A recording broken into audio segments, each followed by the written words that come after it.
Alors, bonjour à tous, je suis Hugo Pena et nous sommes dans Van vs IT. Actuellement, nous allons entrer dans l'IUT et rencontrer les codeurs. Nous allons les suivre dans leur milieu naturel. Ils sont agressifs comme peuvent en témoigner mes blessures. C'est très dangereux, nous devons faire preuve d'une extrême prudence. Alors là, nous sommes à la nuit de l'info. C'est un événement réalisé par l'IUT où tout le monde se réunit pour coder un projet en compétition de 4h de l'après-midi jusqu'à 8h du matin. À la fin de la nuit, tous les projets sont envoyés à un jury qui choisit le gagnant. Les codeurs sont très à cran, il va falloir être discret.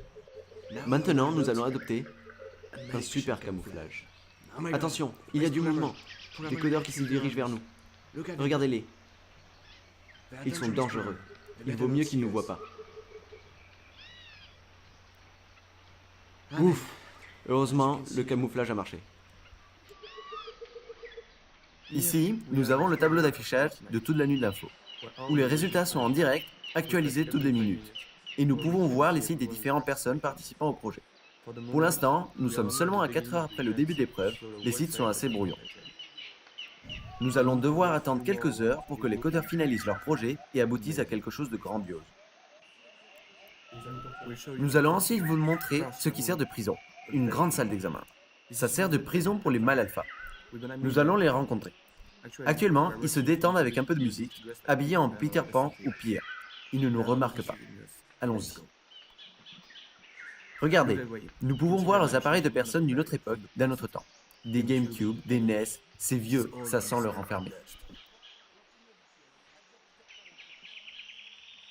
Regardez ces coiffures, ce n'est pas à l'époque moderne. Nous allons nous approcher des organisateurs de l'événement, ceux que nous appelons les professeurs. Ils sont actuellement en train de se reposer après une longue séance de surveillance. Malheureusement, la nuit ne fait encore que commencer. Il leur reste encore plus de 8 heures pour aider les codeurs.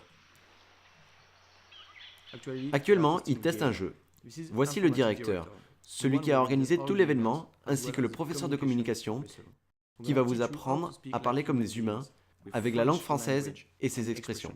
Pas en Python, pas en PHP ou Java, mais une vraie grammaire. Et ça, c'est beau. Ça, c'est de l'apprentissage. Alors, les co-organisateurs et sponsors viennent d'arriver. Nous allons à leur rencontre. Ce sont eux qui ont participé, qui ont sponsorisé la nuit de l'info. Ils ont aussi donné tous les défis à réaliser pour la soirée. Ce sont tous d'anciens étudiants de l'IUT et ils perpétuent la tradition. Malheureusement, ils ont appris à être civilisés. Ils arrivent maintenant à engager des conversations avec des inconnus, à parler normalement et à se fondre dans la masse. Ce ne sont plus des codeurs, ce sont des acteurs de la société. Nous les retrouverons plus tard pour les résultats de la nuit informatique. Alors là, nous sommes dans le couloir de l'IUT. Il y a plein de salles et toutes les équipes sont réunies dans chacune des salles. Nous allons essayer d'en approcher une. Les codeurs peuvent s'énerver très vite. Regardez, regardez, voici des étudiants dans leur milieu naturel pendant la nuit de l'info. Nous devons les laisser. Nous allons rejoindre le groupe le plus salé. C'est d'ailleurs le pire groupe, autant sur les résultats que sur le comportement social. Nous voici devant la salle du groupe le plus violent. Ils codent depuis 6 heures d'affilée. Ils ont les neurones en fusion. Ils s'appellent les fleurs de sel. Nous allons aller à leur rencontre, mais restons discrets. Comme vous pouvez le remarquer, les codeurs n'aiment pas la lumière. Ce sont des êtres de la nuit. Nous allons allumer en essayant de ne pas les exciter. Là, comme vous pouvez le voir, ils sont tous en train de travailler. Ceci, c'est ce qu'on appelle du code. Ce sont des choses bizarres. C'est un langage incompréhensible que seuls eux maîtrisent.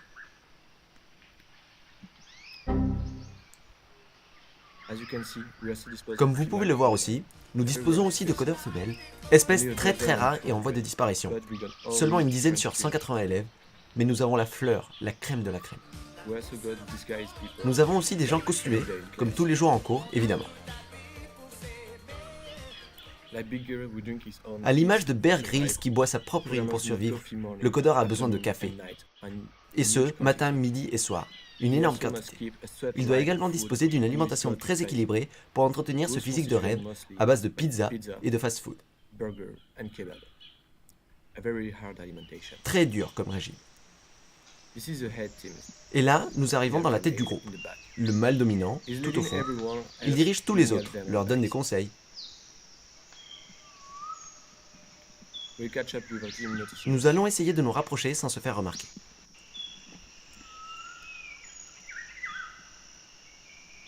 Il gère beaucoup d'outils informatiques. Il peut notamment coder en PHP, qui est un langage, en Java, en JavaScript, en Pascal, notamment, qui est un langage très utilisé dans les IUT informatiques dans le monde entier. Mais ce qu'il préfère, c'est la petite pause. Nous allons laisser ce groupe. Nous pouvons nous estimer heureux d'être encore vivants.